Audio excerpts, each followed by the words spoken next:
Alright, we are recording. Do that.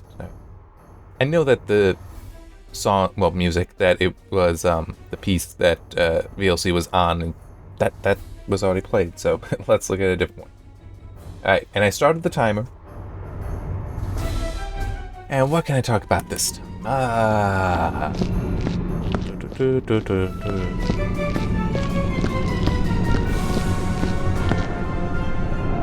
Would that work? I don't know. Well, for a little bit, and I should have grabbed another button.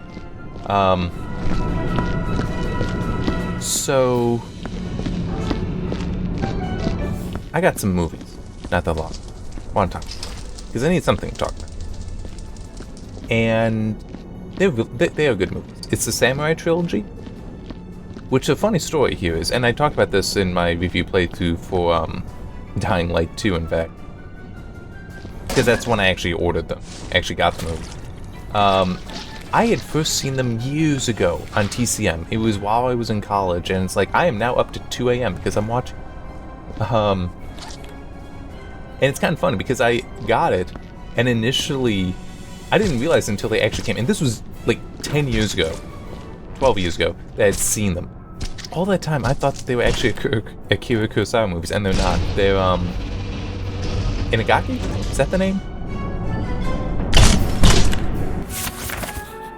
I want to look it up.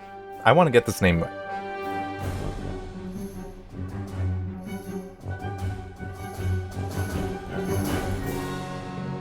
Because they are good films.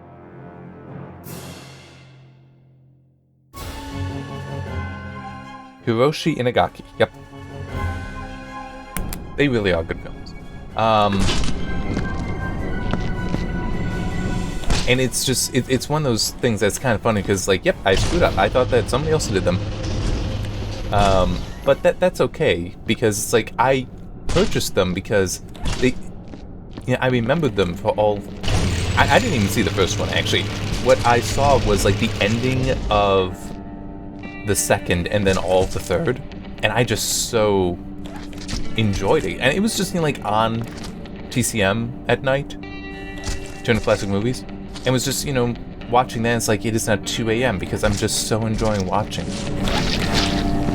And I think I actually did fall asleep during parts of it, but I saw the ending, and it's like, this is just such a good film. I remembered what they were, and then finally purchased it. And they are good films. So, and I actually want to, like, learn some more because they're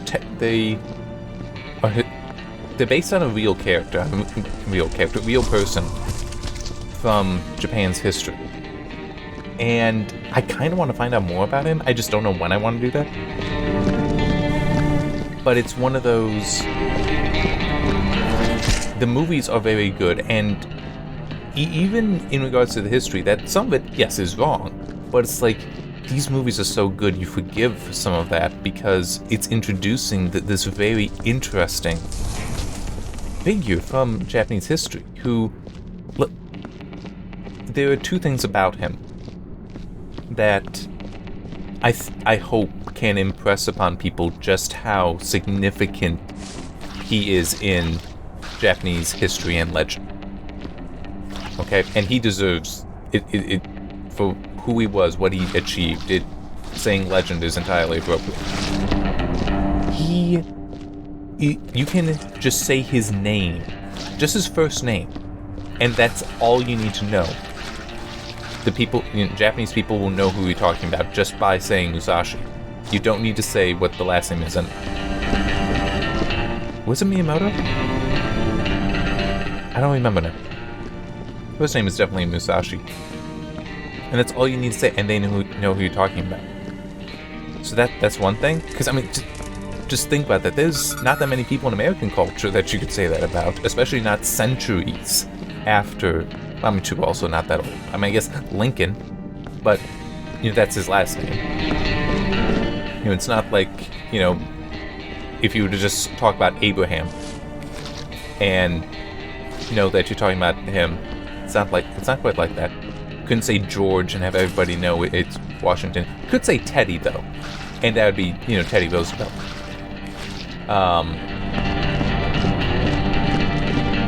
But I would not put him on the level of Musashi. The other is he is considered a sword saint in Japan. Because that is a thing. I mean, it's like, sword saint sounds kind of silly, but it's also really, really awesome. It is. He was such a master of swordsmanship that he has the record for the most duel victories in duels. At 62, I think it is. And that's all of them. He never lost. I mean, just think about how many people you can think of that achieved a lossless streak like that. And then remember that in many cases, these were duels to the death. It's like the other person was trying to kill him. And he did not actually always kill his opponent. He many times actually spared them. That is part of the actual history for him. But he's just such an interesting character because he not only was such an expert, such a master swordsman, he also was an artist and a writer. He was basically a Renaissance man. And he was very much an individual, which Japanese culture is not, at least back then, not that big on individuality. Well, individualism, I should be more, that's a better way to put it, individual.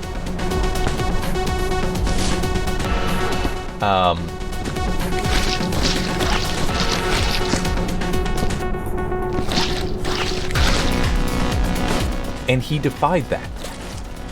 Just, that was his character, to defy it. And so he was a samurai, and typically a samurai would, this is something that on the Blu-rays, on the discs, the historian that gives some actual fact about him talks about, is that a samurai would typically try to find a master, a lord, that would basically employ him so that he could, do fights for him, go off to war for him, but also as like a teacher.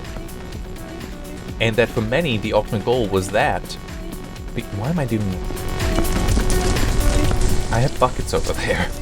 Well, bins over there. Anyway, but for many, that was their goal because basically you now have a job. You are being paid. You are able to live in some degree of comfort. You can also, now have a wife, have a family, and it's like they have a home. You're not just roaming around anymore. Musashi never actually did that. He never had a master. So he was always just free to do what he wished. And he did eventually have his own school, and one of his writings, is it the 5 Ranks of Buddhism? I don't remember the name of it now. But if you look at Musashi, you will find it. And it's because it's still in print today. It is that impressive a work on Buddhism, but also his own philosophy of fighting. Heck. I don't know why I heard the squishing noise. But yeah, it's still in use, still read today, and applied to more than just sword fighting. Obviously, that you don't sword fight enough anymore to really sell books, do you? But he also, sculpted. He also painted. He did all these things. He really is a very interesting character, interesting person. Which is why I do, kind of want to see more about him, find out more about him. But it just, they're also such good movies. But one thing, because, I was talking about it when doing the review playthrough for Dying Light 2, one thing that I mentioned in there is that, for what it sounds like for him,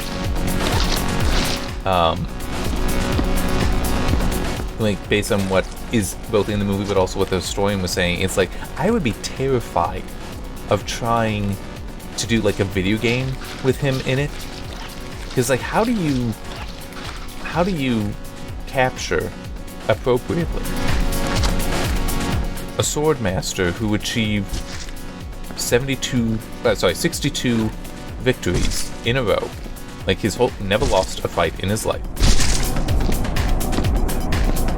How do you really capture that level of skill in a video game? I don't know. I mean, you can do it in a movie, but you couldn't have him as a boss, as an enemy in a video game, because, like, well, no, he always needs to beat you. You couldn't play as him, because what if you ever lost? I guess maybe if you did, I mean, technically, yeah, you do respawn. You go, well, not respawn, you reload. But, I mean, maybe you could do that for an Assassin's Creed game. Although I don't know if he has any kids. Like, I don't know if, well, that's true, they did actually get around that with Valhalla by using the DNA of the person, of Eivor. So, maybe. But it's also, like, one of the things that happened for him in his life was he fought a school. So, you know, you had different schools in Japan that would teach different forms of martial arts, but also different forms of sword fighting. And he fought one. As in, the whole school, he fought. And he won. He defeated the master. Initially, yeah. The movies actually have it backwards. He defeated the master. He defeated the master's brother. He then defeated the students, who the students tried to ambush him. But he managed to beat them anyway. I mean, it's like, what is this guy? He's a sword saint. As I said earlier, it sounds kind of silly, but that's what he was.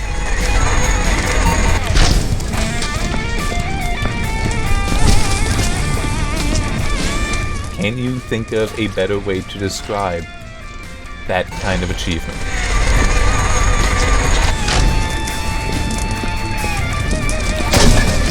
Alright, what else can I talk about?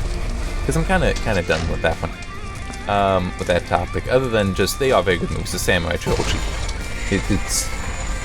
Go ahead and watch them at some point if you can.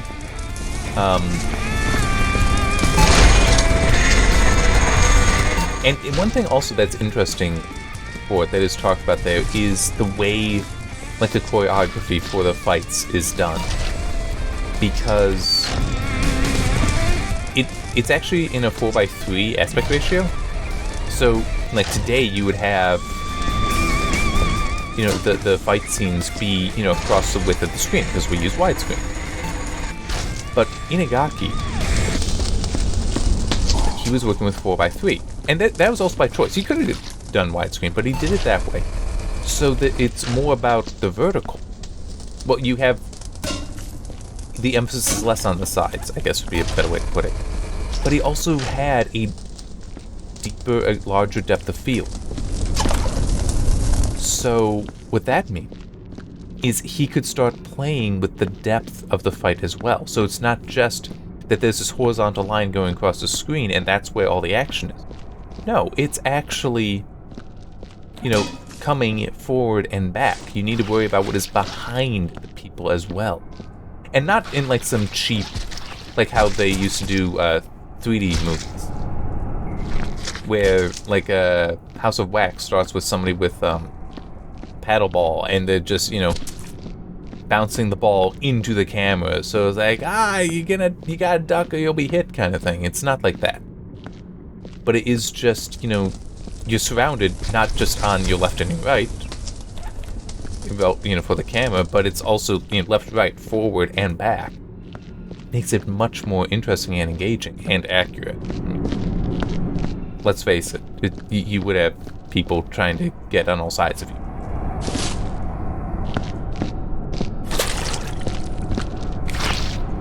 Any advantage.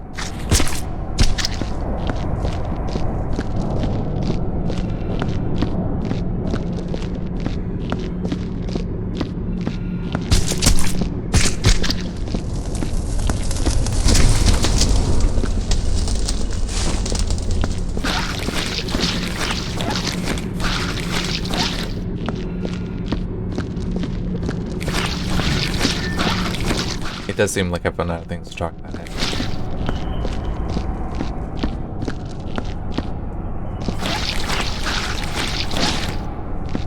Okay, I am also very confused by something. Where is the plasma? The arc welder. Because I need that for some of the stuff here, but I don't see it. Hopefully it's not behind the door that I need a passcode. It might be though. But I need to figure out what the passcode is.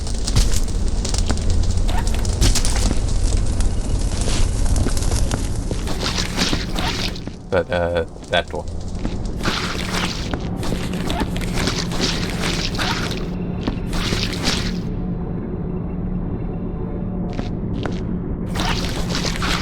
Yeah, even though I've already watched through those 3 movies not that long ago, I actually kind of want to rewatch them.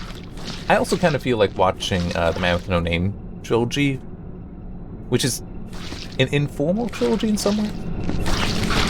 That's the Visceral dollars for a few dollars more than The Good, Bad, and the Ugly.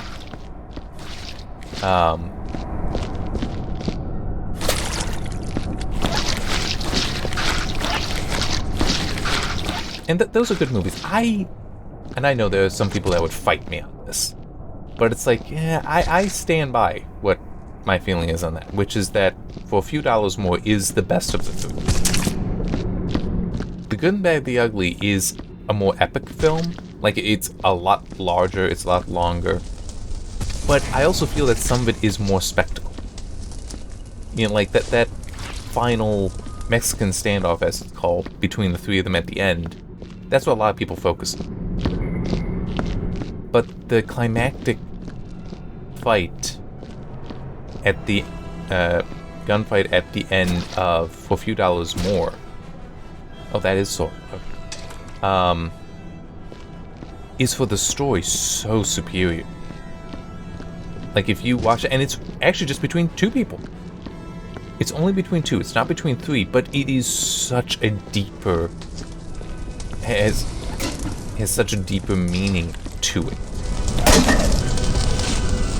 So yeah, I do consider that the best of the 3.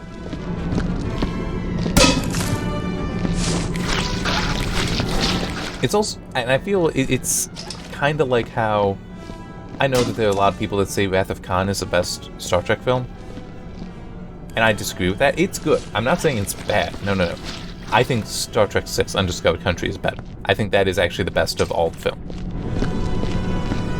And just for simplicity, we can completely ignore the J.J. Abrams films. I don't think they're all that good.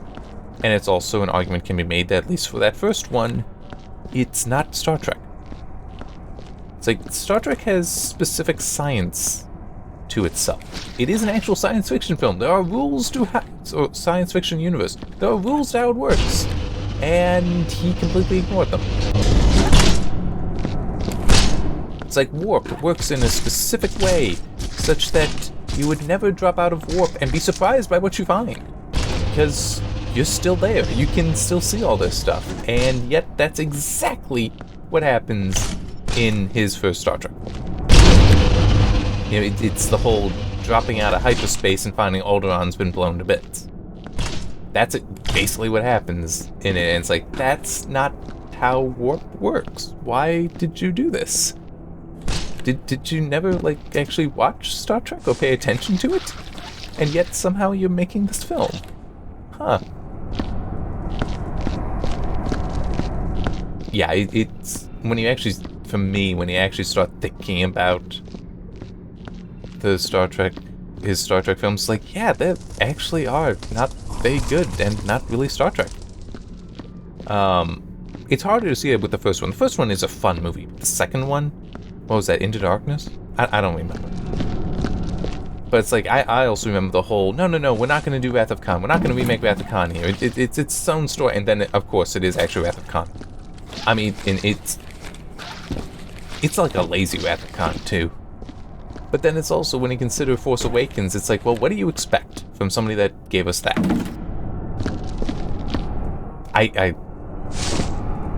Force Awakens is not. It really and truly isn't. And you're wrong if you think it is. It is like a fanfic version of A New Hope. It's not a true movie on its own right. It's just fanfic there, and there's some good fanfic. That's not an example. It is just New Hope, but with bigger budget. Or with somebody just not caring that, yeah, we're totally ripping off this original. And it's just one thing about it that so annoys me. Well, about that the Abrams trilogy, if you want, even though he didn't do the second one, is that so many people hate The Last Jedi, hate the second one. And it's like, yeah, okay. There are some points of it that are weak. That's fair. That's going to be true for any movie. But you need to also face that it's the best of the three. It really is. As far as story goes, and it being original, and it not being just silly and stupid with stuff, it is the best of the three. It actually is the best story of the three. And it's also for anyone that's like, I mean, I can understand somebody saying that no, Force Awakens is good. It's like, all right, I'm not gonna fight with you on that one. It's not bad, but it is fanfic. But Rise of Skywalker is bad. It's a bad film, and it just, anytime that there's somebody that's like, making comments or making arguments about how terrible Last Jedi is, it's like, okay, are you gonna actually say that Rise of Skywalker is better? And I could believe that there would be some that would say, well, they're just trying to fix the mistakes of Last Jedi. No. It's bad beyond that. Okay, and what fixing did it actually do? Anyway. Yeah, it's... It is such a weird... It's like, how is J.J. Abrams' perspective? I mean, it's... And the way I said it is way more harsh than I mean it to. But I just mean, like, amongst the fans, how is it like, oh my god, it's J.J. Abrams, this is gonna be so good. It's like, not really.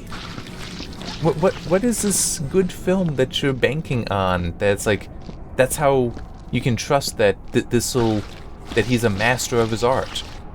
Because I haven't seen it. And I've watched the Star Trek films. I own Star Trek. I do have that Blu-ray. As I said, it's not a bad movie, but it's not Star Trek.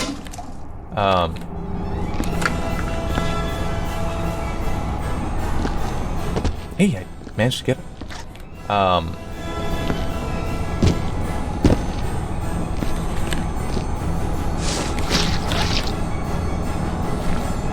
It is risky to do more than.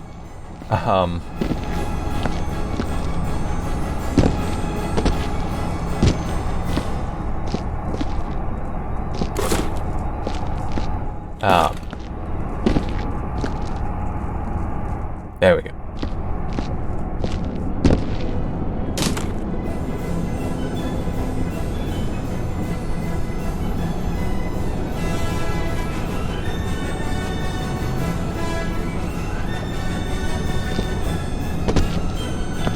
And I don't see anything here. I'm just, what is the damn code? There.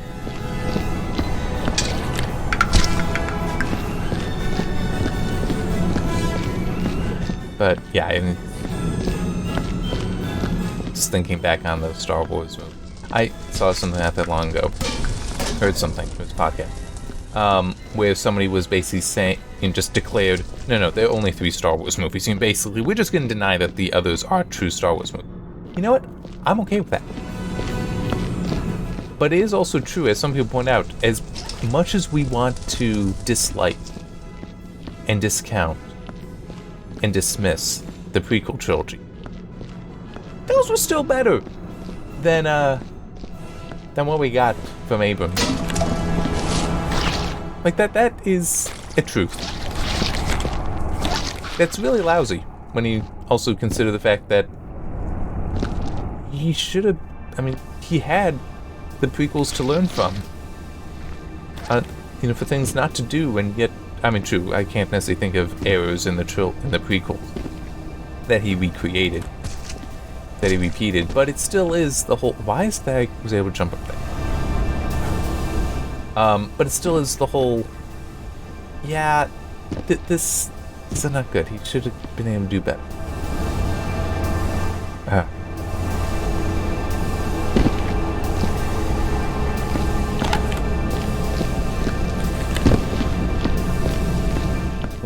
Where is it?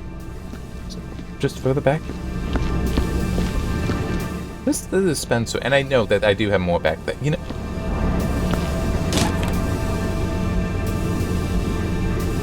I don't see. I was hoping to spot on one of these, the code.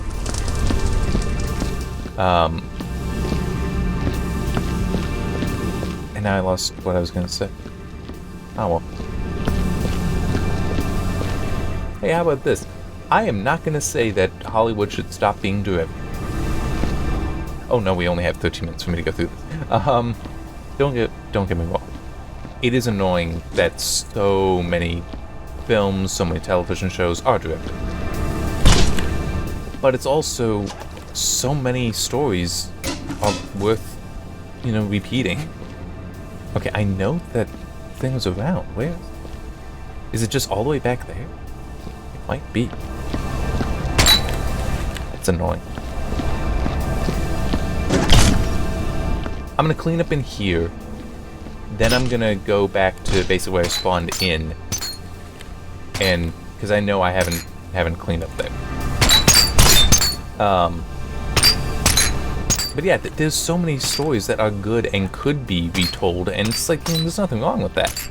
The problem is when it's so obvious that you're retelling the story, and then it's like, especially when sometimes they say, yeah, the story was last done like 3 years ago. And here it is again, like the same exact story. We're not even trying. But there's nothing wrong with, repeating a story if it's, just the fundamentals. And an example I can think of that, West Side Story, which is itself just Romeo and Juliet retold. But the original is a classic. I have not heard anything so positive about the remake that they did recently. I don't remember exactly when. Now, there's nothing wrong with the idea of remaking Romeo and Juliet. It's like, and you could probably, just like how West Side Story was a telling of it in a modern setting with more modern characters. You could do that today. You could do a new West Side Story, but not name it that, and do it that way. And you know what? People would have respected it, especially if it were good. But instead, it's why did he have to still have it be West Side Story?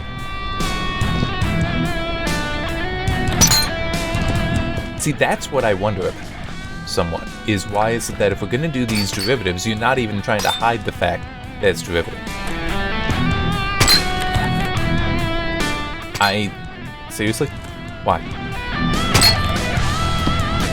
But I mean, I don't necessarily believe in the monomyth kind of thinking, that there's only one story, or even that there's only so many story archetypes. Well, no, that is actually kind of accurate. But it's still, every story can be told in its own way. Well, you can have a million different ways to tell the same story.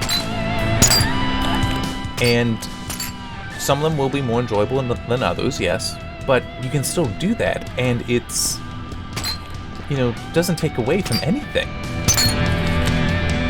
So in that way, yeah, I don't care, go ahead, be derivative. But, actually try to be novel with it too. Like, tell Romeo and Juliet in an interesting way. There's a movie, I don't even know how long ago it was. It's in the past decade, I think, though, called Warm Bodies. It's Romeo and Juliet, but it's, instead of Montagues and Capulets, it's humans and zombies. And I need a drink of water.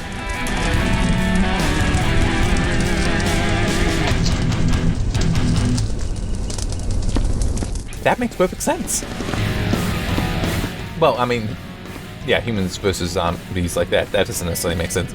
But that's a perfect setting to tell Romeo and Juliet.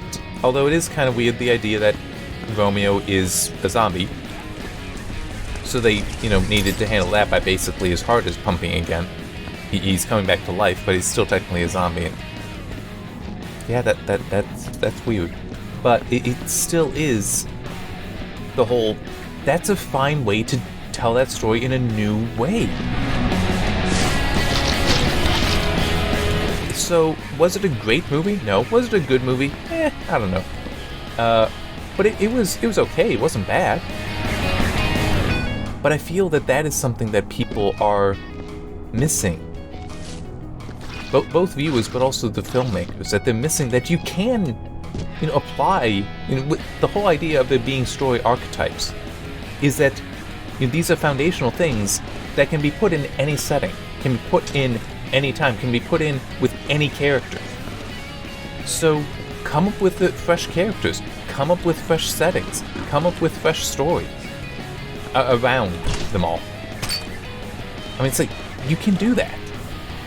And that's fine. Do it. But so many places just don't.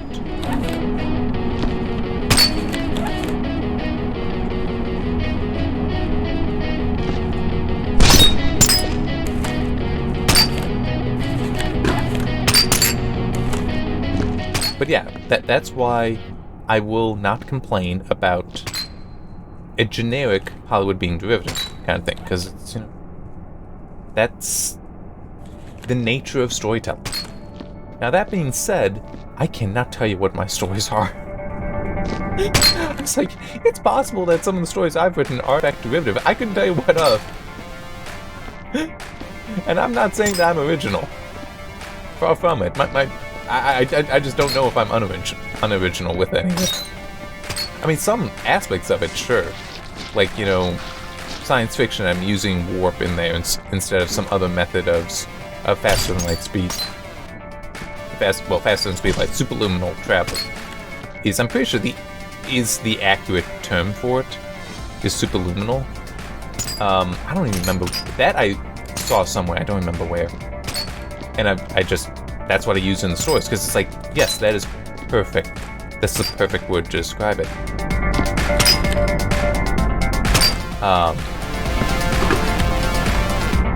But it's like, there's that. But some of the other stuff, I couldn't tell you where I necessarily got that from. If I got it from anywhere, or if I thought of it myself. Some of it, I think, is me, though. I don't know.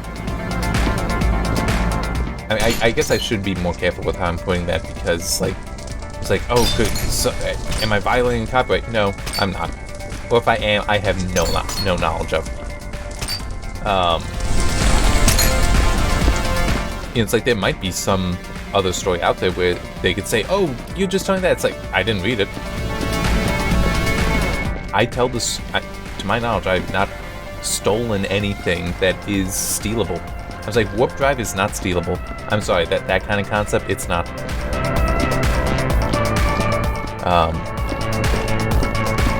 At least not within stories. Technically, if somebody, actually built a warp drive and, patented it, then there would be the potential for it to be stolen by somebody else. That's not what we're talking about. Didn't I see where the dispenser so I can, put the med kits back? Oh, it's right here.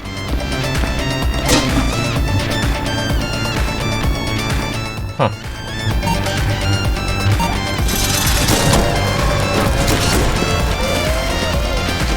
I knew there was with it. I just thought it was along this corridor, not the other.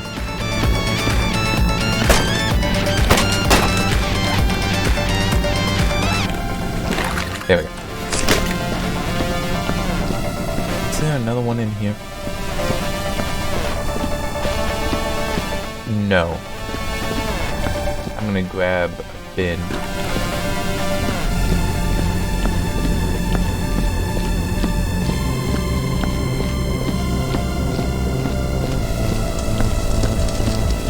You know what? That could be a way to put it. concerning the whole derivative nature of some art. Covers of good songs, the best covers are the ones where they do it their own way. Where you can tell it's that song, but it's different. They've changed it into their own. That's what you need. That's why I cannot be upset about Hollywood being derivative. Because it's like, if they're doing their own cover, and it's a good cover, it doesn't matter that it's a cover. It's good. And like, one thing I can kind of give it an example of, although I couldn't give as good an example as I could 7 months ago?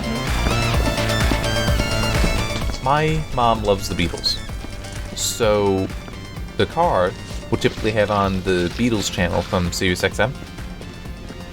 Okay? And at one point they were playing, well, they will also play covers of Beatles songs. Entirely appropriate to do so. Okay, I mean, great. I don't remember what it was, but they played a reggae cover of one of the Beatles songs. And it was like, this was perfect. That song, and I wish I could remember what it was, the translation to reggae was absolutely perfect. And then we started talking about what other Beatles songs, you could also translate to reggae. And it's like, it would work perfectly there.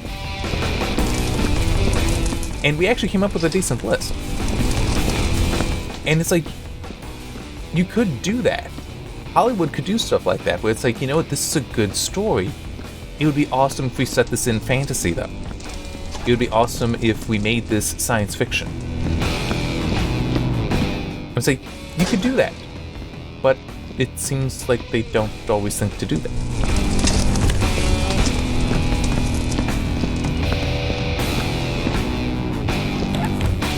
At least video games, yes, there are definitely some that are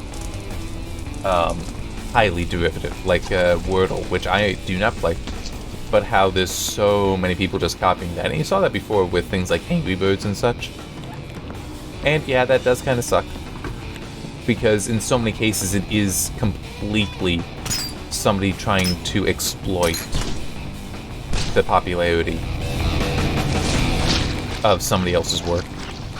But it is also true in some cases, whoever does it second is actually doing it better. Like PlayerUnknown's Battleground, doesn't that predate Fortnite? But Fortnite is the far more popular of the two. Now that doesn't necessarily say that Fortnite is better, but it is still, it's like that is what people attach to. The MOBA craze before that originated as a mod. Well, actually no, that's technically not true. It got really popular initially as the Defense of the Ancients mod for Warcraft 3. But what is it that actually survived that people still play today? League of Legends and Smite. Dota 2 also, but that doesn't seem quite the same. Well, that's true though. League of Legends I think may have collapsed some. I don't know about Smite. But look at League of Legends and Smite though. Very, very different playing games. Same genre though. It's so they were creative there. They covered it differently. And there's nothing wrong with that. That's good. It's healthy competition. I'm gonna need to... Yeah. Thought I had 2 out of it, I only had the 1.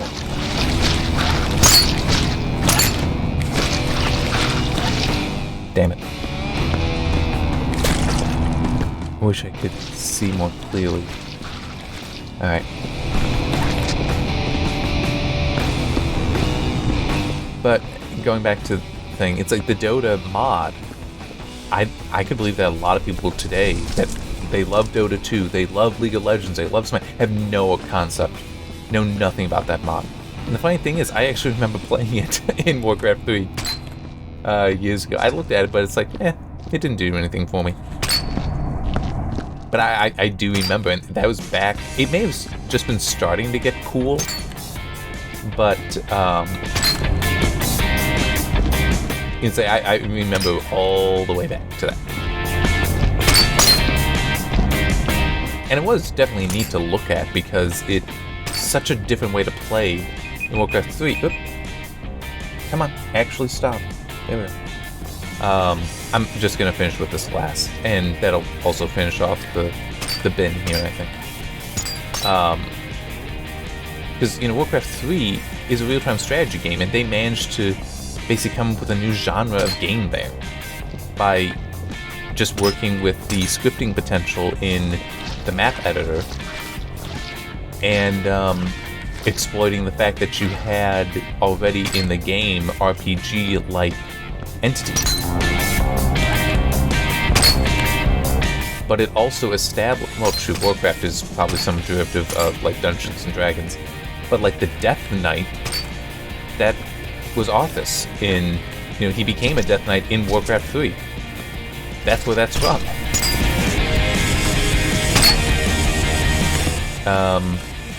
Crap, what was the name of the species in Warcraft 3 that is kind of oxen-like? Well, Minotaur-like. It's like, that's, crap, what is his name? I can see him. He was like bluish skin, big ox, typically a tank. Typically you play him as a tank in League of Legends. It's like, where do you think that design came from? It's like, that's where it came from, that species in Warcraft 3. Although I think more specifically the Frozen Throne expansion. But yeah, it's like, and some people today don't know. Probably don't know that's where a lot of it comes from. But some that would definitely also predate Warcraft 3 and come from, like, Dungeons & Dragons. So, yeah, that would be a very different game. Dungeons & Dragons and such. Anyway, I'm going to be stopping now, so getting the next part going, which I also just realized. How many parts? This is 3, so I need to do, like, 2 more. Because, I'm trying to fill out the week, so I need that number. Alright, see you next time.